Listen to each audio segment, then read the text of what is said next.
Before we begin, a critical disclaimer.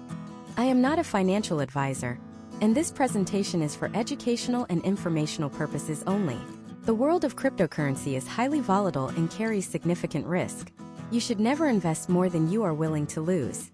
Please do your own research and consider consulting with a qualified financial professional before making any investment decisions. This video does not constitute financial advice. Now let's talk about pizza. In May of 2010, a programmer in Florida got hungry. He went on an internet forum and made an unusual offer. He'd pay 10,000 Bitcoin to anyone who would order and deliver 2 large pizzas to his house. Someone took him up on the offer, and 2 Papa John's pizzas arrived at his door. At the time, those 10,000 Bitcoin were worth about $41. A fair price for a couple of pies. Today, as I'm recording this, that same 10,000 Bitcoin is worth over $600 million. That's not a typo. $600 million for 2 pizzas. It was the single most expensive food order in human history. And you hear stories like that. You see the headlines on the news. Bitcoin hits new all-time high. You scroll through social media and see some kid who just paid off his student loans with a coin that has a picture of a dog on it. You hear your coworkers talking about something called Ethereum, and it sounds like they're speaking a different language.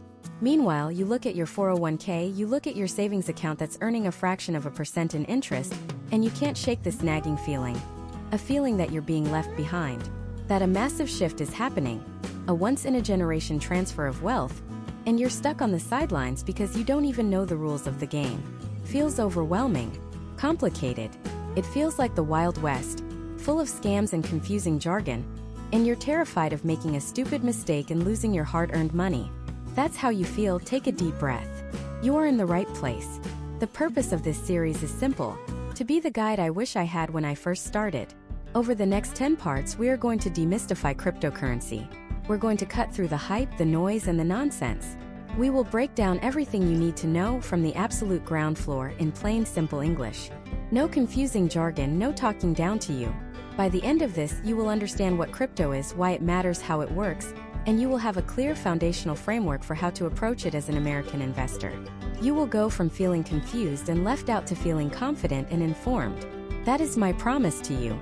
To start, we have to ask a question that sounds almost childishly simple, but it's the most important question of all. What is money? Forget Bitcoin for a second, forget crypto. What is this stuff we use every single day? That green paper in your wallet, the numbers in your bank account. What makes it valuable? For thousands of years, money had to be something real, something tangible. Think of ancient civilizations. They used things like salt, seashells, or grain. These things had value because they were useful and relatively scarce. But the best form of money, the one that won out for millennia, was gold. Why gold? Because it had a few special properties. It's durable. It doesn't rust or decay. It's portable. You can carry it around. It's divisible. You can make it into smaller coins. It's fungible, meaning one gold coin is the same as another. And most importantly, it's scarce. You can't just print more gold. You have to put in real work, mining, to get more of it out of the ground. For centuries, gold was the ultimate store of value. It held its purchasing power over long periods. But carrying around heavy gold coins is inconvenient. So we invented paper money. At first, this paper was just a receipt, a claim check. You could take your dollar bill to the bank and exchange it for a specific amount of physical gold or silver. The paper had value because it was backed by something real and scarce. This was known as the gold standard. But in 1971, here in the United States, that all changed. President Nixon officially severed the link between the US dollar and gold.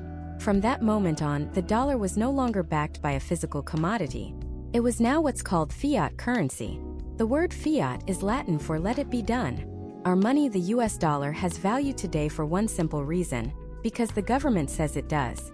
We all collectively agree to accept it as a medium of exchange for goods and services, and we use it to pay our taxes. This system has worked, but it has one giant fundamental flaw. Unlike gold, there is no limit to how many dollars can be created. The Federal Reserve can, and does, print new money out of thin air, especially during times of economic crisis. And when you increase the supply of something, you decrease the value of each individual unit. This is called inflation. You don't need an economics degree to understand inflation. You feel it every single day. Think about what a cup of coffee cost 10 years ago versus today. Think about the price of gasoline, groceries, or a new car. The prices aren't just going up. The purchasing power of your dollar is going down. The money you work so hard for, the money you diligently put into your savings account, is slowly but surely being devalued. It's like trying to fill a bucket that has a small constant leak. You keep pouring your effort in, but the value just keeps seeping out. This is the central problem that cryptocurrency was created to solve. In 2008, the world was rocked by a massive financial crisis. Huge banks, which had made incredibly risky bets, were failing. But instead of letting them fail, governments around the world, led by the United States, printed trillions of dollars to bail them out. In the middle of this chaos, on an obscure internet mailing list, a mysterious, anonymous person or group named Satoshi Nakamoto published a 9-page paper. The title was Bitcoin, a peer-to-peer electronic cash system. This paper was more than just a technical blueprint. It was a quiet revolution. It was a direct response to the failures of our traditional financial system. It proposed a new kind of money, a money that wasn't controlled by any single government or bank, a money that was digital but had a predictable and finite supply just like gold, a money that anyone, anywhere in the world could use without asking for permission. Satoshi Nakamoto created a system where we don't have to trust politicians or bankers not to devalue our money. Instead, we can trust in mathematics and code. This was the birth of not just Bitcoin but the entire idea of cryptocurrency. It's not just about getting rich quick or gambling on silly meme coins. At its core, it is a fundamental reimagining of what money can be. It's an alternative to a system that many feel is broken. So we've established the why. We understand the problem, the slow erosion of our money's value through inflation, and we understand the motivation behind creating a new system. This foundation is absolutely crucial. Without understanding the why, the how, and the what will never truly make sense. Now the big question remains, what is Bitcoin really? How does it actually work? How can something be purely digital with no physical form and still have value? How can it be secure if there's no bank or government protecting it? That is exactly where we're headed next. In the next part, we are going to pull back the curtain and explain the technology behind Bitcoin in a way that anyone can understand. We'll talk about mining, the blockchain, and what makes this invention so revolutionary. And you'll see why that programmer was willing to pay for his pizza with it, long before it was worth millions. To understand why he did it, we have to rewind the clock and answer a fundamental question of the internet age. How do you send something digital to someone else and guarantee they are the only one who has it now? Think about it. If I email you a photo, I still have the original. If I send you an MP3 file, I still have the original. We both have a copy. That's fine for photos and music, but it's a disaster for money. If I could just copy and paste a digital dollar, I could spend it once with you, then spend that exact same dollar again with someone else. This is called the double spend problem, and for decades it was the biggest roadblock to creating a true, purely digital cash. The only way we've ever solved this is by using a trusted middleman. A bank, a credit card company, PayPal. When you Venmo a friend for brunch, you aren't actually sending them digital money. You're sending a message to Venmo's central ledger, their private notebook, asking them to please subtract $20 from your account and add $20 to your friend's account. They are the referee, the scorekeeper. They prevent you from double spending because they control the one and only official list of who has what. We trust them to keep that list accurate and secure. But what if you don't want to trust a middleman? What if you wanted to create a system where no single person, company, or government was in charge of the ledger? A system that was open, global, and belonged to everyone and no one? That was the genius of Bitcoin. It solved the double spend problem without a central authority. And the invention that made it possible is called the blockchain. Forget the intimidating tech jargon for a moment. I want you to imagine a magic notebook. This notebook has a few very special rules. First, this notebook is public. Instead of one copy being locked away in a bank's vault, an identical copy of this notebook is given to thousands of people all over the world. Anyone can download it and have their own copy.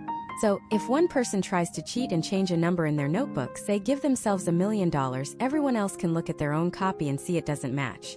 They can instantly call them out as a fraud. The fake entry is rejected. This massive, distributed network of notebooks creates trust through transparency. There is no single point of failure. You can't hack one computer to change the record, you'd have to hack thousands, maybe millions simultaneously. It's a fortress built on radical openness. Second, you can never erase anything.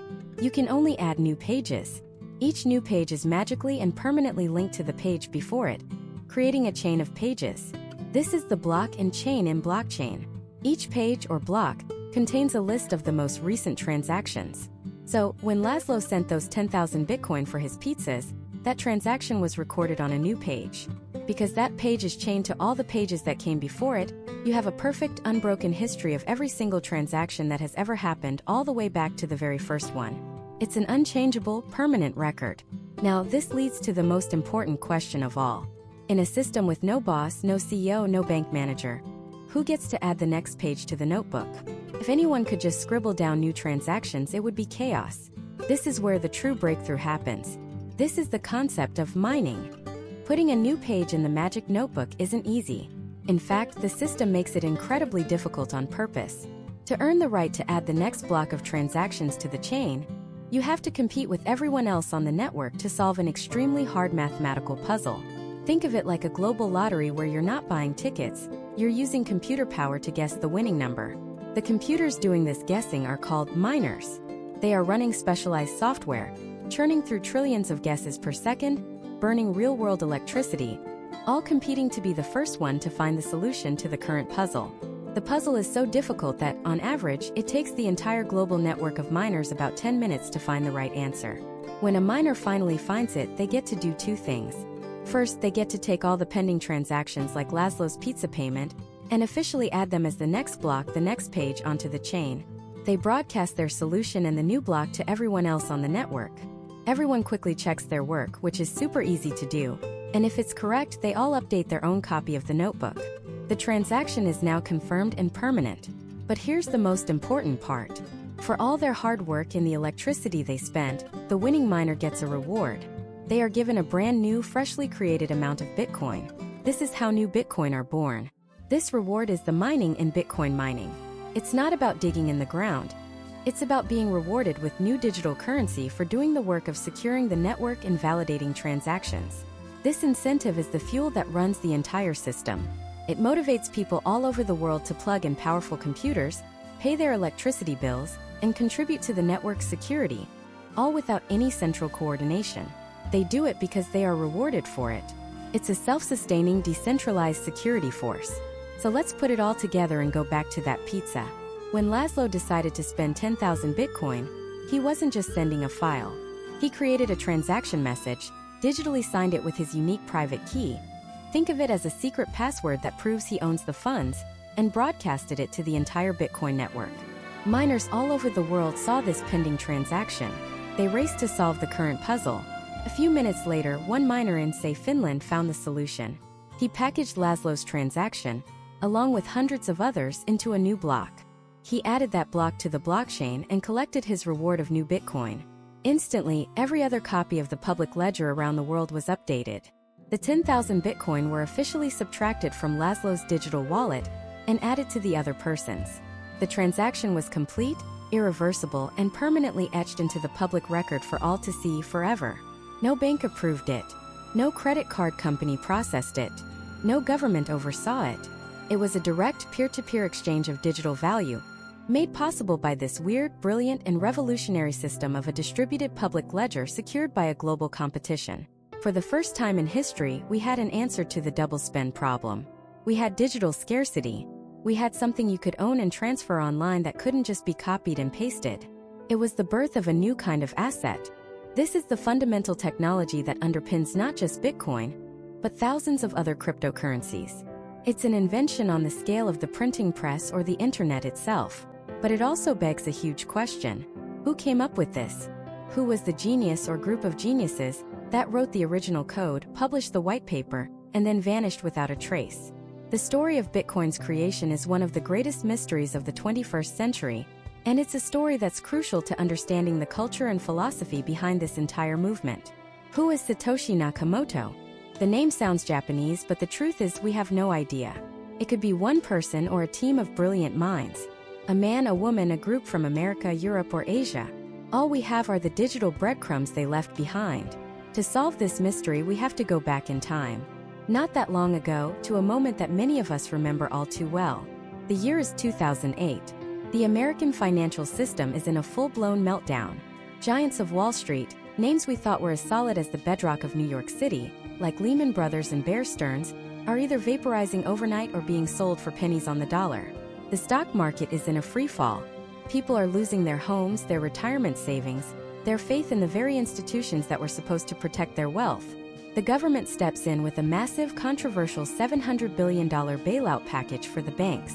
The message to the average American felt loud and clear: the system is rigged.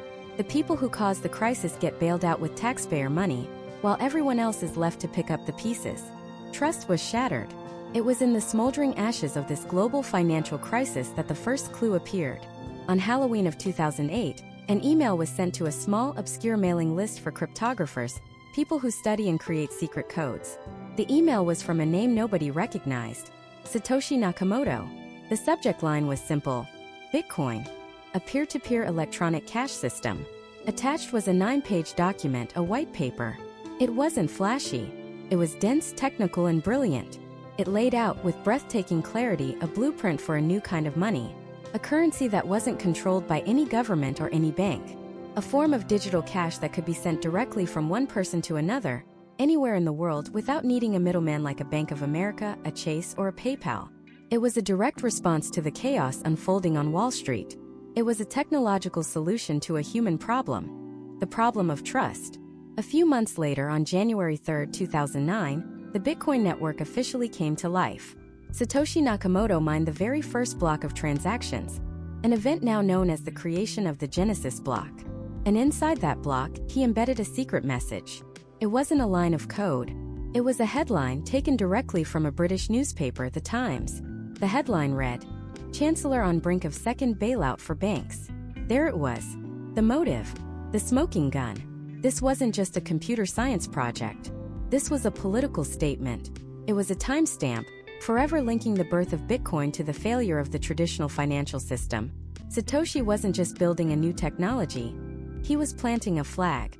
A declaration of independence from the world of bailouts and centralized control. For the next 2 years, Satoshi Nakamoto was the benevolent leader of the tiny, growing Bitcoin community. He corresponded with other developers through emails and forum posts. He refined the code, fixed bugs, and patiently explained his complex vision. From these digital ghosts, we can piece together a faint sketch of the creator. His writing was precise. He used British English spellings like color and favor, leading many to believe he wasn't American. His posting time suggested he was active during European and American daylight hours, but rarely in the middle of the night, what would have been daytime in Japan. He was a polymath, a true genius who seemed to have a master-level understanding of cryptography, economics, computer science, and game theory. Yet, he never once revealed a single personal detail. He never spoke of his life, his job, his family. He was a phantom, existing only as text on a screen. As Bitcoin started to gain a little bit of traction, the outside world started to get curious. Who was this guy? Journalists and amateur sleuths began a global manhunt. They analyzed his writing style, his vocabulary, his timestamps. They pointed fingers at various brilliant cryptographers. The most famous case was in 2014, when Newsweek magazine ran a cover story claiming to have found him. They identified a quiet, 64-year-old Japanese-American engineer living in Temple City, California. His birth name? Dorian Satoshi Nakamoto. The media descended on his lawn. It was a frenzy. But after a bizarre low-speed car chase and a public denial, it became clear they had the wrong guy. He was just a retired engineer who wanted to be left alone. Another candidate often mentioned is Hal Finney, a legendary computer scientist and one of the very first people to use and develop Bitcoin alongside Satoshi. He lived just a few blocks away from Dorian Nakamoto. A wild coincidence? Maybe. But Hal Finney, who tragically passed away in 2014 from ALS, always denied he was Satoshi. He was a pioneer, a critical figure in the story, but he was not the founder. The mystery remained. And then, just as his creation was starting to take its first real steps, Satoshi did the most remarkable thing of all. He prepared to disappear. In the spring of 2011, he began handing over control. He gave other developers access to the core code. He transferred ownership of the Bitcoin website domain. And then, he sent one final email. He wrote that he had moved on to other things, and that the future of Bitcoin was in good hands. And then silence. Satoshi Nakamoto vanished. He has never been heard from since. He walked away from his own creation, leaving it to the world to grow on its own. But here's the most mind-blowing part of the story. Based on his early activity mining Bitcoin when it was essentially worthless, it's estimated that Satoshi Nakamoto personally holds around 1 million Bitcoins. At its peak price, that fortune was worth nearly $70 billion. It would make him one of the wealthiest people on the entire planet. And yet, not a single one of those coins has ever been moved. Not one. The money just sits there, in a digital wallet, untouched for over a decade. A $70 billion ghost fortune. Why does any of this matter? Why is this story of a mysterious founder so central to understanding crypto? Because Satoshi's anonymity is not a bug. It's a feature. It's the ultimate proof of concept for decentralization. Think about it. If you knew who the founder of Bitcoin was, that person would become a single point of failure. Governments could pressure them. Corporations could try to influence them. The media would follow their every move. They could be forced to make changes, to reverse transactions, to compromise the very principles the system was built on. By disappearing, Satoshi made himself irrelevant. He became a myth. He ensured that Bitcoin would have no CEO, no board of directors, no headquarters to shut down. He created a system that could not be controlled by its own creator. He gave it to the world truly and completely. The focus isn't on the leader. It's on the network. It's on the code. It's on the idea. Satoshi gave the world a blueprint and lit a match. But how did that spark ignite a global fire? How does a 9-page document turn into a secure, worldwide network that moves billions of dollars a day without any bank? To understand that, we need to look under the hood at the revolutionary engine he designed. An engine that is now being used to reinvent not just money but everything. We need to understand the blockchain. What exactly is a blockchain?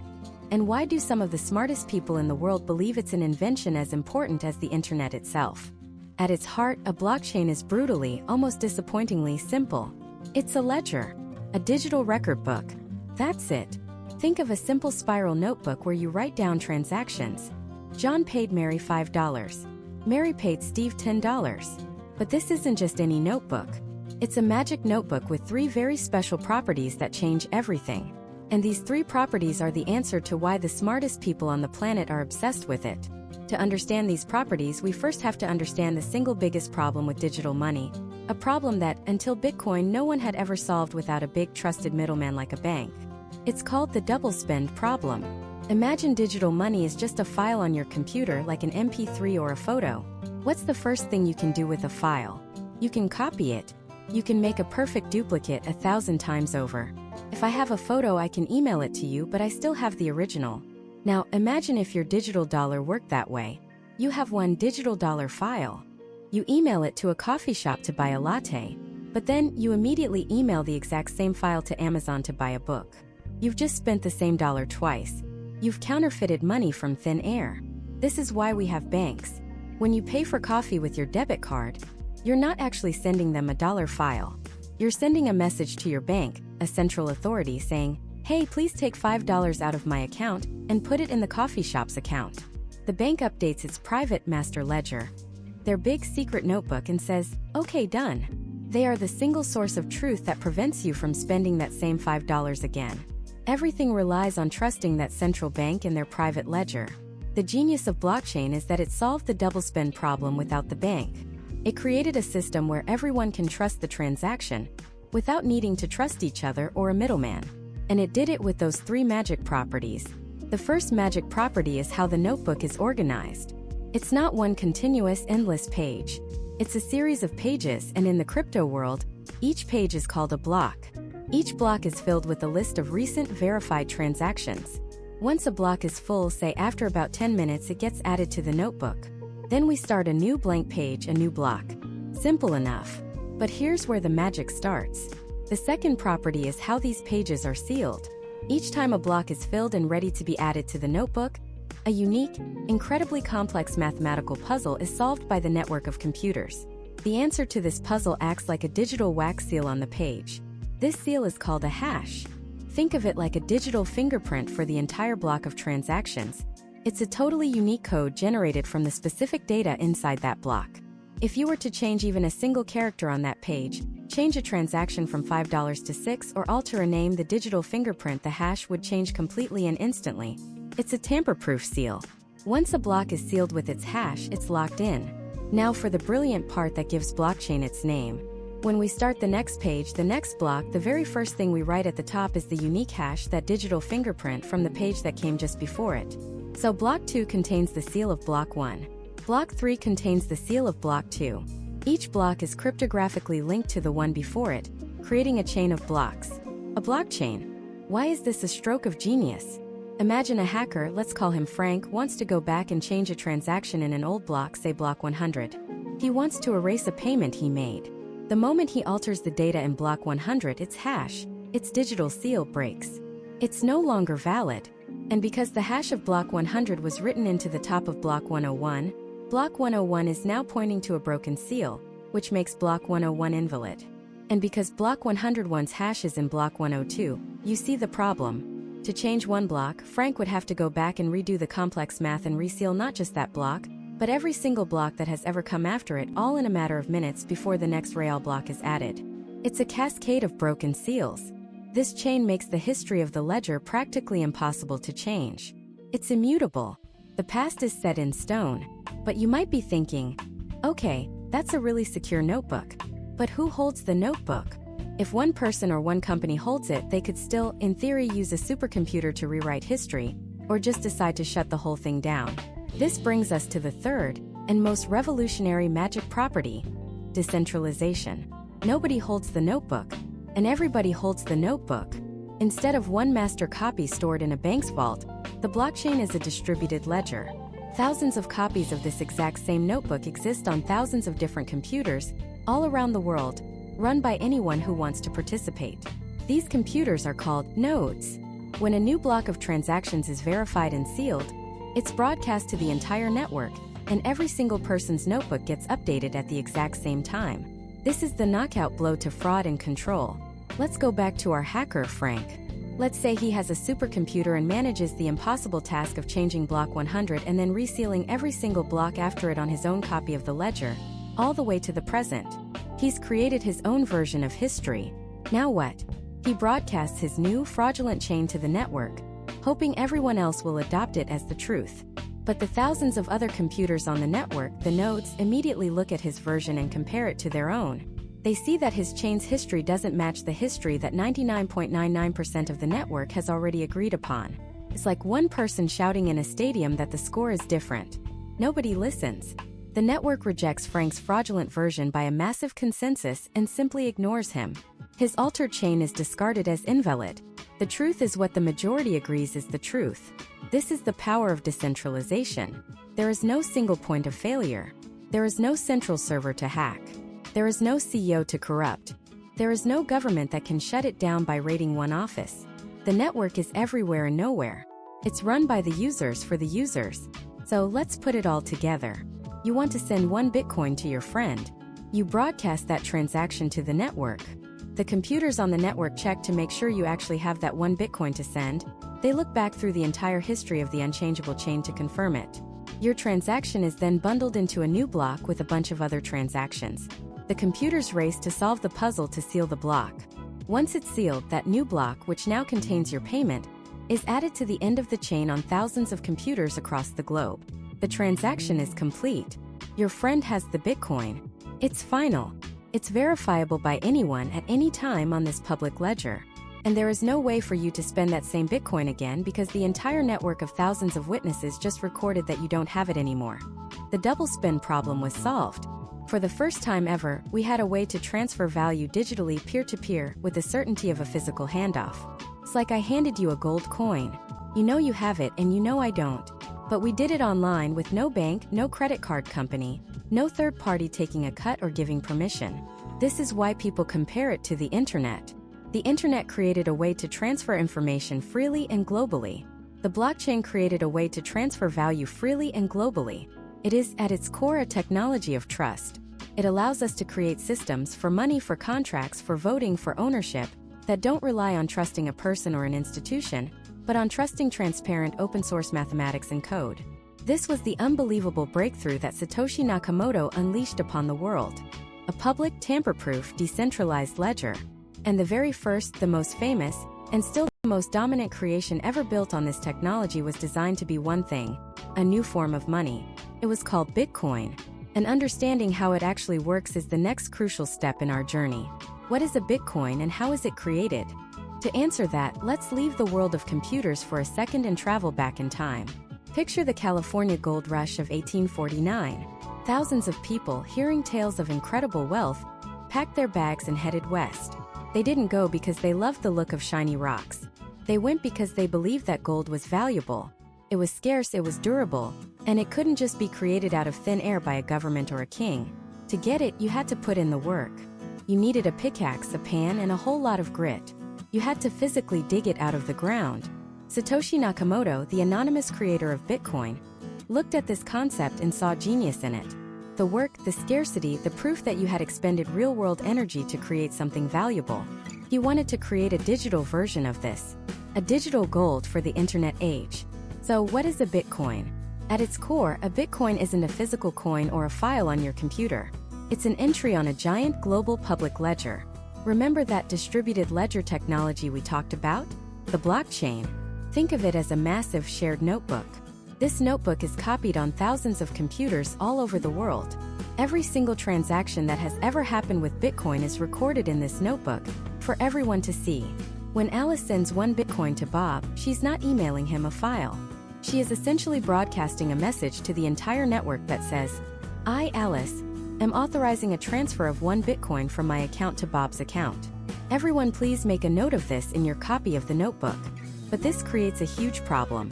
Who gets to actually write that transaction into the official notebook? If anyone could just scribble in it, they could write "Bob sends 100 Bitcoin to me" and steal everything. You need a system to make sure only legitimate transactions get added, and that everyone agrees on which transactions are legitimate. This is where the creation part comes in. This is digital gold mining. Instead of thousands of prospectors with pickaxes, imagine thousands of computers all around the world. These are the miners. Their job is to bundle up all the latest transactions, Alice sending to Bob, Charlie to David, and so on, into a block, which is like a new page for that global notebook. But in order to get the right to add their page to the notebook, they have to do something very, very difficult. They have to solve an incredibly complex mathematical puzzle. Now, when I say puzzle, don't picture a Sudoku or a crossword. It's not about being a math genius. It's more like trying to guess a specific number out of trillions and trillions of possibilities. The only way to solve it is through brute force, just guessing over and over and over again billions of times a second. This requires 2 things. Specialized, powerful computers, the digital equivalent of a massive earth-moving excavator instead of a simple shovel, and a tremendous amount of electricity to run them. The miners are expending real-world resources. They are proving their work, just like the gold miners of 1849. All these computers around the world are racing against each other. They're all trying to be the first one to find the winning number, to solve the puzzle for the current block of transactions. When one lucky miner's computer finally guesses the right number, it's like they've struck gold. They shout, "Eureka!" to the rest of the network, showing everyone the solution. The other computers can very quickly and easily check that the solution is correct. It's like a lottery. Incredibly hard to find the winning ticket, but super easy to verify you're looking at it. Once the network agrees the solution is valid, that miner gets 2 rewards. First, they get the right to take their block of transactions and officially add it as the next page in the notebook, the next link in the blockchain. Alice's transaction to Bob is now permanently cemented in history, visible to everyone, and virtually impossible to change. Second, and this is the crucial part, as a reward for all their hard work and the electricity they spent, the miner is given a certain amount of brand new, freshly created Bitcoin. This is the only way new Bitcoin is ever brought into existence. It isn't printed by a government. It isn't decreed by a bank. It is mined into existence as a reward for the crucial work of verifying transactions and securing the network. The miner's own selfish desire to earn that reward is the very thing that makes the entire Bitcoin network secure and trustworthy for everyone. It's a beautifully designed system of incentives. But Satoshi Nakamoto added 2 more rules to this system that make it truly revolutionary. Rules that are directly inspired by a resource like gold. The first is called the halving. Satoshi wrote into Bitcoin's code that approximately every 4 years, the reward for mining a new block gets cut in half. When Bitcoin first started, miners earned 50 new Bitcoin for every block they solved. In 2012, it was cut to 25. In 2016, it dropped to 12.5. As I'm recording this, it's 6.25. This process will continue until the reward becomes infinitesimally small. Think about what this means. It's programmed scarcity. It's the digital equivalent of the easy-to-find gold on the surface being all picked up, forcing miners to dig deeper and deeper, making new gold harder and harder to find over time. Contrast this with the US dollar, where the government can, and does, create trillions of new dollars whenever it sees fit, making the dollars already in your pocket worth a little bit less. Bitcoin is designed to do the exact opposite. It becomes more scarce over time, not less. The second rule is even more powerful. There is a hard cap. Satoshi programmed a finite supply. There can only ever be a maximum of 21 million Bitcoin in existence. Period. That's it. We can print more dollars, create more shares of a stock, but we can never ever create more than 21 million Bitcoin. So, when you put it all together, what is a Bitcoin? It's a piece of a provably scarce digital asset with a fixed supply of 21 million that is created and secured by a global decentralized network of computers, all expending real-world energy to validate a shared public ledger. It's the first time in human history that we have been able to create something digital that cannot be copied. You can copy an MP3 file a million times. You can copy a movie. You can copy and paste text. But you can't copy a Bitcoin. Sending one from me to you means I no longer have it, and that transaction is verified by a global network that spent the equivalent of a small country's worth of energy to make sure it's true. We've now established what this new asset is and the incredible clockwork-like process of how it's made. It's designed to be like digital gold, scarce, secure, and not controlled by anyone. But this brings up a fundamental practical question. If it's all just entries in a digital notebook, if there's no coin to hold in your hand, then where do you actually keep it? How do you prove that you are the rightful owner of the Bitcoin in your account, and how do you stop anyone else from getting their hands on it? The answer is a special kind of digital wallet. But I need you to immediately erase the image in your head of a leather bifold. A crypto wallet isn't a container. It doesn't hold your coins like your regular wallet holds dollar bills. This is the single most misunderstood concept in all of crypto, and getting this right is the key to keeping your money safe. Remember the blockchain, that giant shared public notebook? Your Bitcoin is an entry in that notebook assigned to a specific address. A crypto wallet doesn't hold the Bitcoin. It holds the secret key that proves to the entire network that you are the owner of that address. It's the only thing that gives you the power to create a new entry in the notebook, a new transaction that sends your Bitcoin to someone else. Let's use a simple analogy.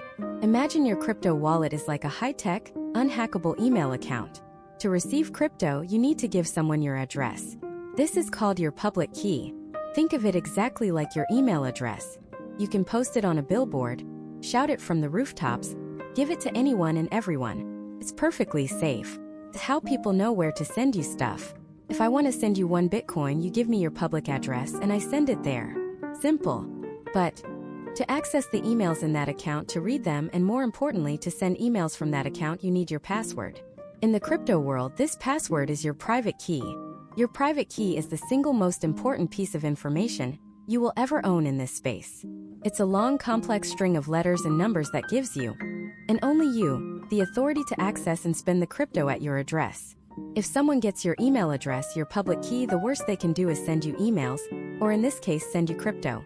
But if someone gets your password, your private key, they have complete control.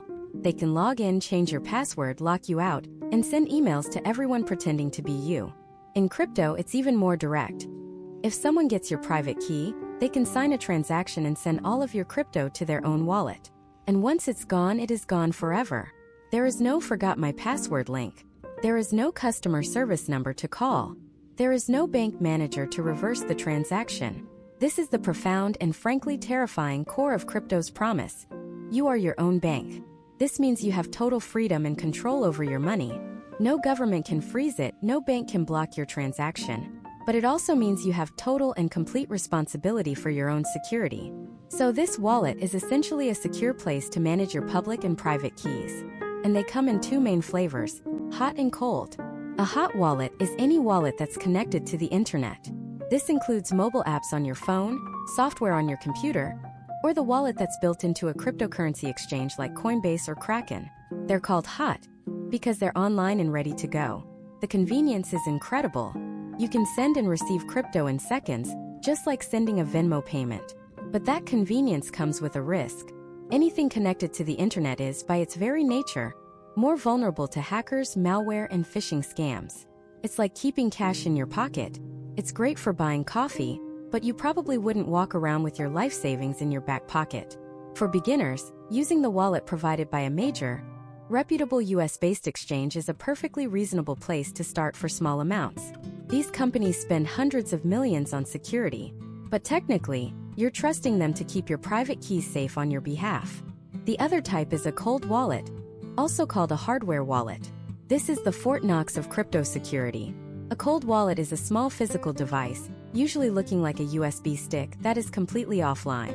Your private keys are generated and stored on that device, and they never touch the internet. When you want to send crypto, you plug the device into your computer, the transaction is sent to the device, you physically sign it by pressing buttons on the device itself, and only the signed authorization is sent back to the computer and out to the network. Your private key remains safely locked away offline. It's like keeping your gold bars in a vault buried under your house. It's not as convenient, you can't just whip it out at the store, but it is by far the most secure way to store any significant amount of cryptocurrency. Now, whether you choose a hot wallet or a cold wallet, you're going to encounter the most important thing of all: your seed phrase. Sometimes it's called a recovery phrase. When you set up almost any modern crypto wallet, it will generate a list of 12 or 24 random words. Words like ocean, captain, future, banana, whisper. This list of words is your master key. It is the ultimate backup to your entire crypto life. If your phone gets run over by a truck, or your computer dies, or your hardware wallet gets lost in a fire, you can buy a new device, download the wallet software, enter your 12 or 24 words in the correct order, and poof, your entire portfolio, all of your private keys and all of your funds are instantly restored. This seed phrase is, without exaggeration, the keys to the kingdom. I need you to listen to me very, very carefully. You must write these words down on a piece of paper, or better yet, 2 or 3 pieces of paper. Store them in different secure physical locations: a fireproof safe, a bank safe deposit box, your parents' house. Do not save them on your computer in a text file. Do not take a screenshot of them on your phone. Do not email them to yourself or store them in a cloud drive. A hacker who gains access to your computer could find that file in seconds and drain your accounts. Anyone who finds those 12 or 24 words, in the right order, can steal all of your crypto. They don't need your password, they don't need your device, they just need the words. It is the one and only master override. This might sound intimidating, but it's just a new kind of literacy. We learn not to share our social security number or our bank password. This is the same principle, just with higher stakes and more personal responsibility. You start small with the user-friendly hot wallet on a trusted exchange. As your knowledge and your investment grow, you graduate to a cold wallet, taking full custody of your assets. So now you understand the fundamental difference. Your crypto isn't in the wallet. It's on the blockchain. The wallet just holds the keys. And the most important key of all is that secret seed phrase that you will guard with your life. This brings us to the most practical question of all. We know what crypto is, we know how the blockchain works, and now we know how to safely store it. But where on earth do you actually go to trade your hard-earned US dollars for something like Bitcoin or Ethereum in the first place? What are these exchanges? And how do you choose one that's safe, reliable, and built for Americans? Think of a crypto exchange as a specialized marketplace, a digital grand bazaar for the 21st century. It's where people who have US dollars can meet people who have Bitcoin, and they can make a trade. It's the primary bridge, the essential on-ramp, from the world of traditional finance, your Chase account, your debit card, into the new world of digital assets. Now, not all of these marketplaces are created equal. Broadly speaking, they fall into 2 major categories: centralized exchanges and decentralized exchanges. And for 99% of you starting out, you are going to be focused on one kind: centralized. A centralized exchange, or CEX, is what most people picture. It's a company, a business with a CEO, a headquarters, and a customer support team. Think of companies like Coinbase, Kraken, or Gemini. They operate a lot like a traditional stock brokerage like Fidelity or Charles Schwab. You create an account, you prove who you are, you link your bank account, and you use their platform to buy, sell, and store your crypto. The advantages here are huge for a beginner. They are designed to be user-friendly. The buttons are big and clear. Buy, sell. They handle all the complex technical stuff behind the scenes. If you forget your password, you can reset it. If you have a problem with a transaction, you can submit a support ticket. They also provide the crucial link to the banking system, allowing you to easily deposit and withdraw US dollars. This is called a fiat on-ramp, and it's absolutely essential. But this convenience comes with a critical trade-off, and it's the single most important concept to understand about centralized exchanges. When your crypto is on their platform, you don't truly control it. They do. They hold the private keys to the crypto you bought. You have an IOU, a claim on that crypto, but they are the ultimate custodian. This leads to the most famous phrase in the entire crypto space. Not your keys, not your crypto. This isn't just some abstract, paranoid slogan. This is a lesson written in the billion-dollar ashes of failed companies. You might have heard of a company called FTX. It was one of the biggest, most trusted centralized exchanges in the world, with Super Bowl ads and celebrity endorsements. Millions of people, including sophisticated American investors, trusted FTX to hold their crypto. Then, in November of 2022, it all came crashing down. The company was mismanaged, funds were mishandled, and it declared bankruptcy. In an instant, hundreds of thousands of people lost everything they had stored on the platform. Their accounts were frozen, and their life savings vanished. They had an IOU from a company that was now worthless. This is called counterparty risk, the risk that the other side of the deal, the company you're trusting, goes bust. This is why, while a centralized exchange is the perfect place to buy your first crypto, it is not the place you want to store a significant amount of it for the long term. We'll cover the solution, your own personal wallet, in the next part. Now briefly, what's the alternative? A decentralized exchange or a DEX? If a CEX is like a big bank, a DEX is like a peer-to-peer farmer's market. There is no company, no CEO, no headquarters. It's just software, a set of smart contracts running on a blockchain like Ethereum. Platforms like Uniswap are the most famous examples. You connect your own personal crypto wallet directly to the software and trade with other users. You are always in control of your private keys. The risk of a company like FTX collapsing and taking your funds is gone.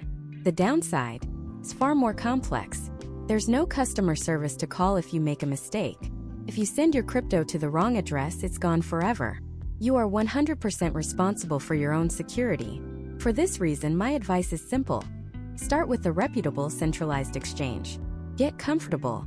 Learn the ropes. You can explore the world of DEXs later on your journey. So the big question. As an American, how do you choose a safe, reliable, centralized exchange? What should you look for? Here is your checklist. First, and most importantly, regulation and U.S. presence. Is the exchange based in the United States and subject to U.S. law? This is non-negotiable. An exchange operating in the U.S. has to comply with strict anti-money laundering and financial regulations. They must be registered with FinCEN, the Financial Crimes Enforcement Network. Some states like New York have even stricter requirements known as the BIT license. An exchange that willingly submits to these rules, like Coinbase or Kraken, is demonstrating a commitment to compliance and a respect for your safety. An unregulated, offshore exchange might offer flashier features or more obscure coins, but it's the financial equivalent of a back-alley poker game. You have zero protection if something goes wrong. Second, security. What measures does the exchange take to protect your account and their platform? At a minimum, they must offer two-factor authentication or 2FA. This is where, in addition to your password, you need a second code, usually from an app on your phone, to log in. You must enable this. It's your first line of defense. Also, look into how they store their assets. A good exchange will state that they keep the vast majority, like 95% or more, of customer crypto in what's called cold storage. This means the private keys are held offline, disconnected from the internet, making them virtually impossible for hackers to steal. Finally, check for insurance. Your US dollar cash deposits on many US-based exchanges are often FDIC insured up to $250,000, just like a regular bank account. The crypto itself is not FDIC insured, but some exchanges carry private insurance policies to cover losses from a potential hack. Third on the checklist, fees. There is no free lunch. Exchanges are businesses and they make money by charging fees. Understand their fee structure. There's typically a trading fee, which can be a flat fee or a percentage of your trade. There might be fees for depositing or withdrawing money, and be especially wary of fees for buying with a debit or credit card. They offer convenience, but often come with much higher charges, sometimes as high as 3 or 4%. A transparent, easy-to-understand fee schedule is the sign of an honest platform. Fourth, ease of use and asset selection. Does the platform feel intuitive to you? Is the mobile app well reviewed? As a beginner, you want a clean, simple interface that doesn't overwhelm you. Also, look at what cryptocurrencies they offer. A good starter exchange will list the major, well-established projects like Bitcoin and Ethereum. Be cautious of exchanges that list hundreds or thousands of obscure, low-quality altcoins. While variety can be nice later on for a beginner, it's often a minefield of speculative, high-risk assets. And finally, number 5, customer support. When you have a problem, can you reach a real human being? Or are you stuck talking to a useless chatbot? Do they offer phone support, email support, a live chat? Read reviews. See what other users say about their experience. In a moment of panic, good customer support is priceless. So you've done your research. You've picked a US-based, regulated exchange like Coinbase. What happens next? The sign-up process is straightforward and will feel familiar. First, you'll create an account with your email and a strong, unique password. Second, you'll have to complete a process called KYC, which stands for Know Your Customer. This is a legal requirement for all financial institutions in the United States. You'll need to provide your legal name, address, date of birth, and your social security number. You'll also have to upload a picture of a government-issued ID, like your driver's license. I know this feels invasive, but you should see it as a green flag. It's proof that the exchange is following the law and working to prevent fraud and illegal activity. Any platform that lets you buy crypto with a bank account without this step is a massive red flag. Third, you'll connect your funding source. The most common method for Americans is an ACH transfer directly from your bank account. It's usually free, but can take a few days for the funds to settle. You can also do a wire transfer, which is faster but costs more, or use a debit card, which is instant but usually has the highest fees. Once your account is funded, you're ready. You can navigate to the Bitcoin or Ethereum page, type in the amount of US dollars you want to spend, and click Buy. And just like that, you've done it. You've successfully converted your dollars into a digital asset. You've stepped across the bridge. But now comes the crucial question. You've bought your first piece of Bitcoin, sitting there in your exchange account. Are you just supposed to leave it there? After hearing the story of FTX, you probably know the answer is no. Holding your crypto on an exchange is like keeping your life savings in a wallet that someone else holds the key to. So what's the next step? How do you take true ownership and move your assets into a wallet that only you control, securing them for the long term? The answer lies in 2 words: self-custody. This is the moment you graduate from being a crypto user to a crypto owner. It's the core principle of this entire space, summed up by the famous mantra, not your keys, not your coins. If you don't control the private keys, the secret cryptographic password to your funds, you don't truly own your crypto. An exchange holds the keys for you. Self-custody is you holding your own keys. To do this, you need a crypto wallet. And no, I don't mean a leather bifold. A crypto wallet is a digital tool, software, or hardware that allows you to store, send, and receive digital assets. It's your personal interface to the blockchain. The most important thing it holds isn't the coins themselves. Your coins always live on the blockchain, but the private keys that prove you own them. Think of it like this: your public address, the one you give people to send you crypto, is like your bank account number.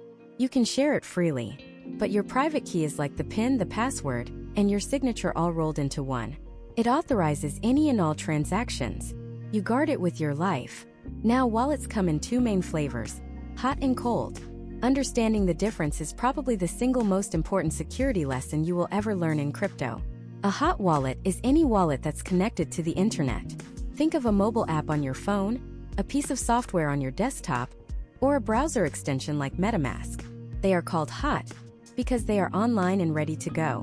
Their biggest advantage is convenience.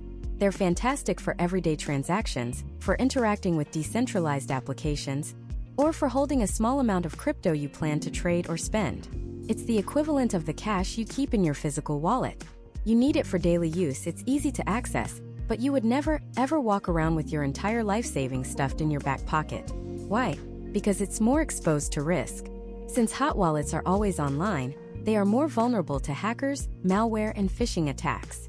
On the other side of the spectrum, you have cold wallets, also known as cold storage.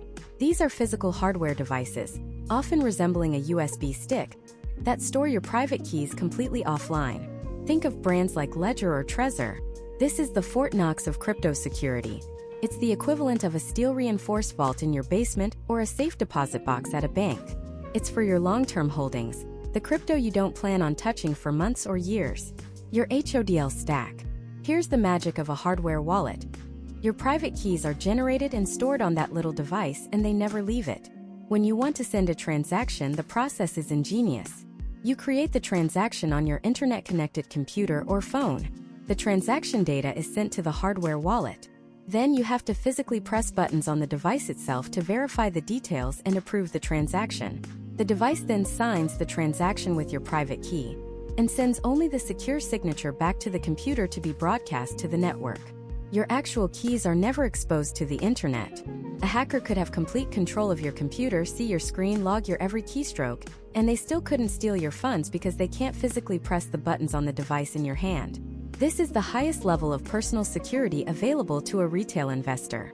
So, hot wallets are for spending and cold wallets are for saving. But there's one concept that unites them both, and it is the most critical piece of information you will ever handle in your crypto journey. It's called your seed phrase or recovery phrase. When you first set up almost any non-custodial wallet, hot or cold, it will generate a list of 12 or 24 random words.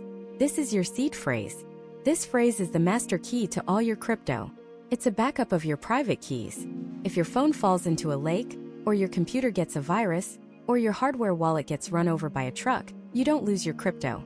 You can simply get a new device, download the same wallet software, and when it asks if you're a new user or want to restore a wallet, you choose Restore. You then enter your 12 or 24 words in the correct order, and like magic, your entire portfolio, all of your funds reappears. This is because the wallet itself, the app, the hardware device, it holds nothing. It's just a window, a secure viewer. Your seed phrase is the source code for every single key your wallet ever creates. It is, for all intents and purposes, your money. Let me be crystal clear about how you handle this seed phrase. You will write it down on a piece of paper, or better yet, etch it into a piece of metal. You will not save it in a text file on your computer. You will not take a screenshot of it. You will not email it to yourself or store it in your Notes app, or save it to a cloud drive.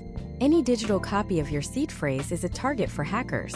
A single piece of malware could scan your files for that 12-word format and drain your account in seconds.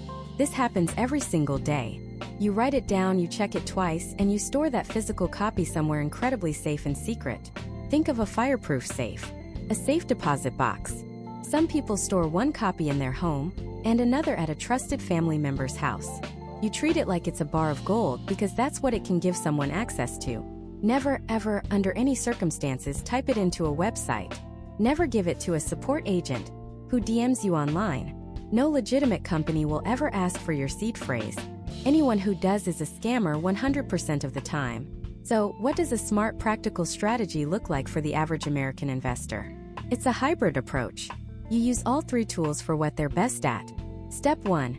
You use a trusted, regulated American exchange like Coinbase or Kraken as your on-ramp and off-ramp.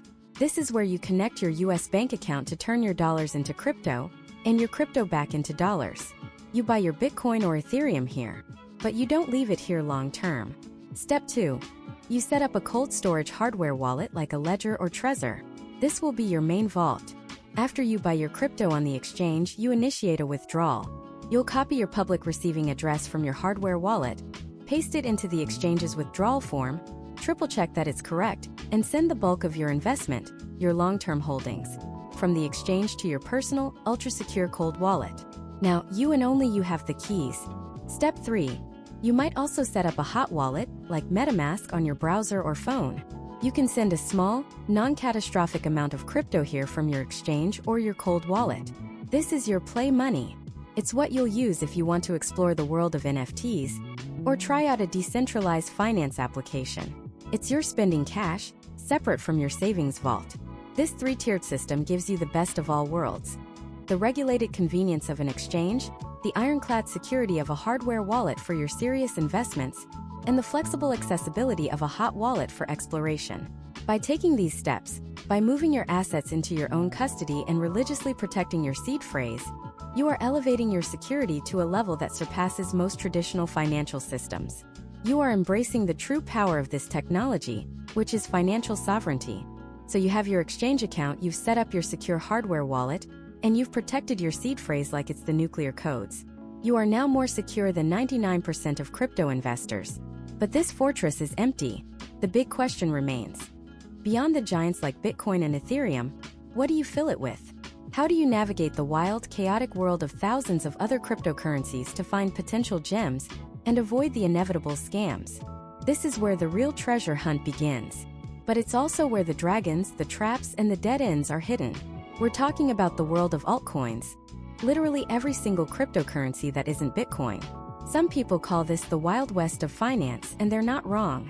But just like the real Wild West, it wasn't just chaos. It was also a land of immense opportunity for those who knew how to read the terrain, who did their homework, and who could tell the difference between a gold mine and a hole in the ground. Your job as a new investor is to become a digital prospector. You're not just throwing money at cool-sounding names or logos you saw on Twitter. You're becoming a venture capitalist for the new internet. You're the Shark Tank. Every project that comes before you is asking for your investment, and you need a framework, a checklist, to decide if they're worthy of your hard-earned dollars. So let's build that framework. The first and most important question you must ask about any project is, what problem does this solve? Seriously, stop and ask that question. If the answer is vague, confusing, or sounds like a bunch of buzzwords strung together, like decentralizing the synergistic paradigm of cloud-based solutions, run. A legitimate project solves a real-world problem. Chainlink helps smart contracts get real-world data. Filecoin creates a decentralized way to store files, competing with Amazon Web Services. Uniswap allows people to trade tokens without a central middleman. These are understandable solutions to tangible problems.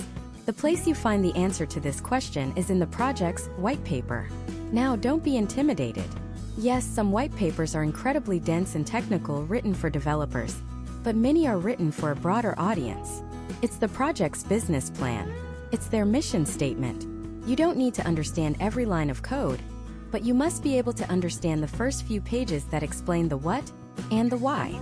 If you can't understand what they're trying to do after reading the introduction, that's a massive red flag. It either means the project is too complex to be practical, or worse, they're intentionally being obscure to hide the fact that there's no real substance. Once you understand the what, you need to investigate the who. Who is the team behind this project? In the early, anonymous days of crypto, this was a tough question. But today, for a serious project, transparency is non-negotiable. You are not just investing in an idea, you're investing in the people who have to build it. Are the founders public? Do they have names, faces, and professional histories? Look for their LinkedIn profiles. What have they done before? Did they work at Google, a major bank, or a successful startup? Or is their only experience launching 3 other crypto projects that failed last year? An anonymous team is one of the biggest red flags in crypto. It's like someone in a ski mask asking you to invest in their revolutionary new restaurant, but they won't show you their face or tell you their name. It means they have zero accountability. If they take the money and disappear, a common scam we call a rug pull, there's no one to hold responsible. A strong public experience team is one of the best indicators of a project's potential for long-term success. Okay, you've got a real problem and a real team. The next piece of the puzzle is the tokenomics. This sounds like a scary, complex word, but the concept is simple. It's the economics of the token. It's the single most important factor after the team and the idea. It answers the question, why does this token have value, and how will that value be sustained or grow over time? Think of it like the shares of a company. You need to know a few key things. First, what is the total supply of the token? Is there a fixed amount like Bitcoin's 21 million coins, which makes it scarce? Or can the creators print more whenever they want, potentially devaluing your investment through inflation? Second, how is the token distributed? Did the founders and early investors get 80% of the tokens for pennies, and now they're waiting to dump them on new investors like you? Or was the distribution fair and spread out? You can often find this information in the white paper or on the project's website.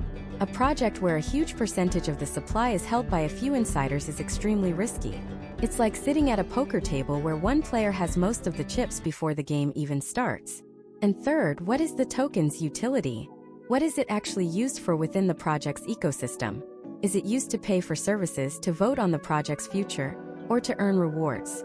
A token with a clear and necessary use case has a built-in reason for people to buy and hold it. A token with no real utility is just a speculative object, a digital pet rock, whose price is based purely on hype and emotion. Those are the ones that crash the hardest. So we have the problem, the team, and the tokenomics. The final check is the community. A crypto project isn't just a piece of software. It's a living, breathing network of users, developers, and supporters. Is anyone actually using this thing? Go where the community lives. Check their Twitter, their Discord server, their Reddit page. Are people actively talking, asking questions, and building things? Or is it a ghost town, filled with bots spamming to the moon? And when Lumbo, a vibrant, intelligent, and engaged community, is a powerful sign. It's free marketing. It's a support network. It's a pool of future developers and partners. It shows that people genuinely believe in the project's mission. Conversely, a community full of nothing but price hype, memes, and unrealistic promises is a giant red flag. It suggests the project has no real substance and is built entirely on marketing fluff, waiting for the right moment to collapse. So let's put our Shark Tank framework together. 1. Does it solve a real understandable problem? Check the white paper. 2. Is there a public, experienced, and accountable team behind it? Check their LinkedIn and their history. 3. Does the token have sound economics, the tokenomics? Is the supply limited? Is the distribution fair? Does it have a real use case? And 4. Is there a genuine, active, and growing community around the project? Check their social channels. If you can get a confident yes on all 4 of these questions, you've moved beyond gambling. You have dramatically reduced your risk of getting scammed, and you found a project that, at the very least, has a legitimate shot. You've separated a potential business from a potential bust. This process takes work, takes time. It's not as easy as throwing $100 at a coin with a funny dog on it because someone on TikTok told you to.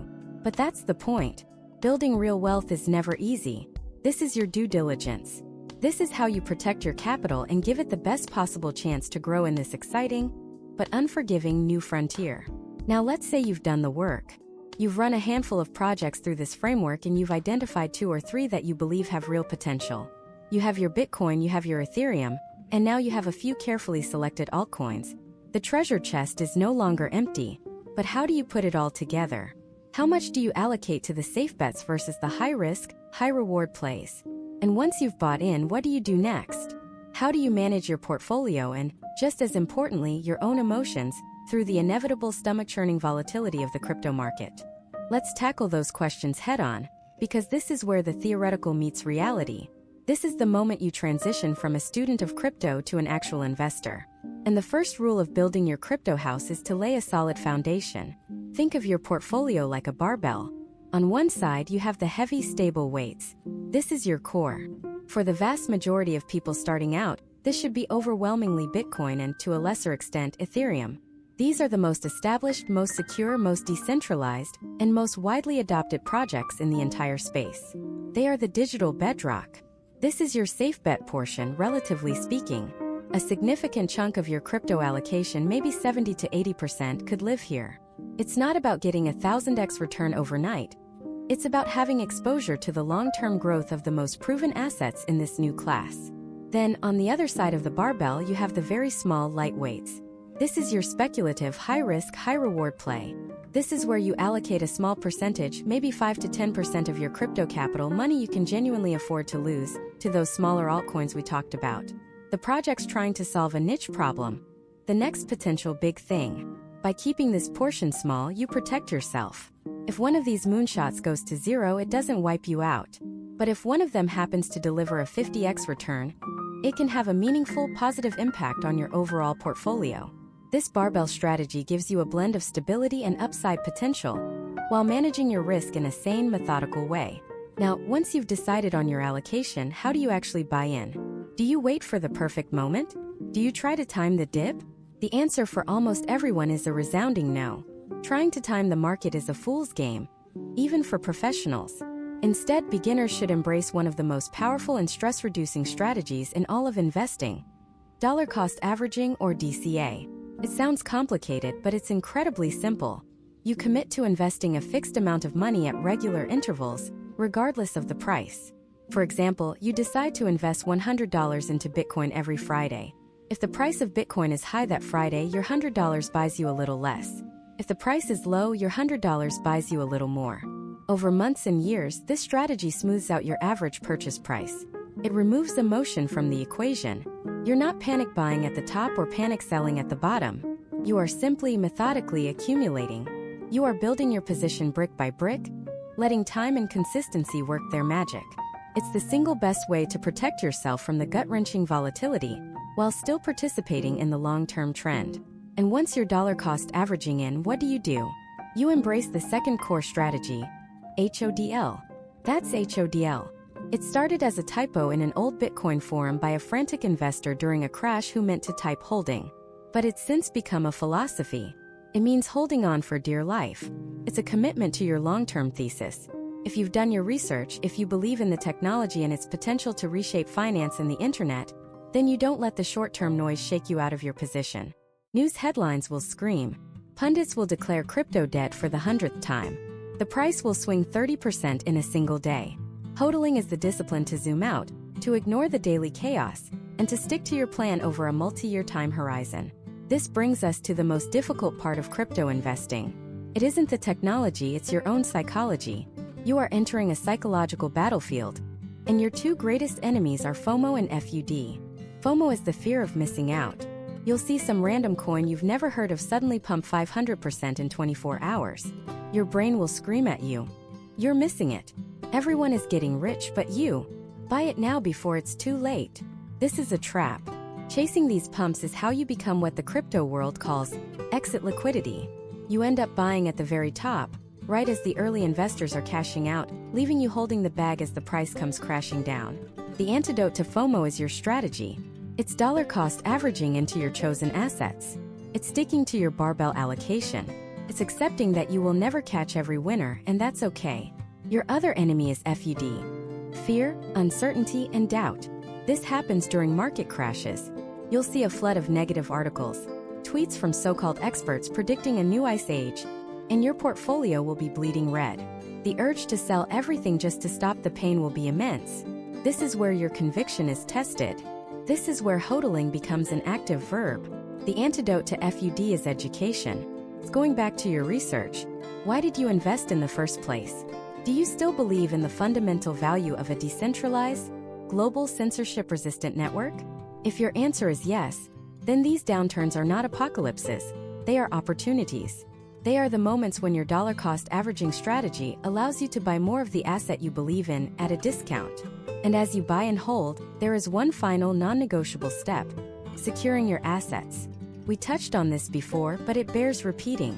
Leaving your crypto on an exchange is like leaving your gold with a third party who could go bankrupt, get hacked, or freeze your account.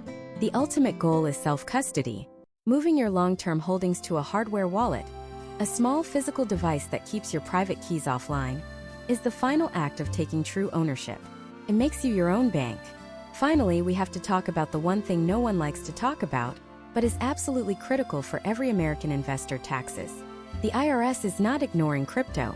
They view cryptocurrencies as property, not currency. This has huge implications. Every time you sell crypto for US dollars, trade one crypto for another, like selling Ethereum to buy an altcoin, or use crypto to buy a good or service, you are creating a taxable event. You have to calculate the capital gain or loss on that transaction just like you would with a stock. This means you must keep meticulous records of every single transaction: the date, the amount, the value in US dollars at the time of the transaction. Thankfully, there are many crypto tax software services that can connect to your exchanges and help you automate this. But the responsibility is ultimately yours. Don't ignore this. Getting your taxes right is a fundamental part of being a responsible investor. So here we are at the end of our journey together. We started with the very nature of money itself. We peeled back the layers of the blockchain, explored the revolutionary power of Bitcoin, and saw how Ethereum is building a new decentralized internet. We navigated the Wild West of altcoins, learned how to use exchanges, and now we've laid out a framework for how to invest, manage, and secure your assets for the long term. This series was never about giving you financial advice or promising you'll get rich. It was about giving you a map to a new and often intimidating world.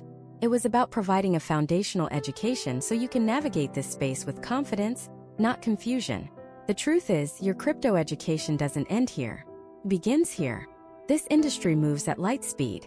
New innovations, new challenges, and new opportunities emerge every single month. The most successful people in this space are the ones who remain curious, who never stop learning. You now have the tools to understand the conversation. You have the framework to make your own informed decisions. You hold the power to participate in what might be one of the most significant technological and financial shifts of our lifetime. The path from here, the research you do, the strategies you adopt, the future you decide to invest in, that path is now yours to walk. Welcome to the new frontier.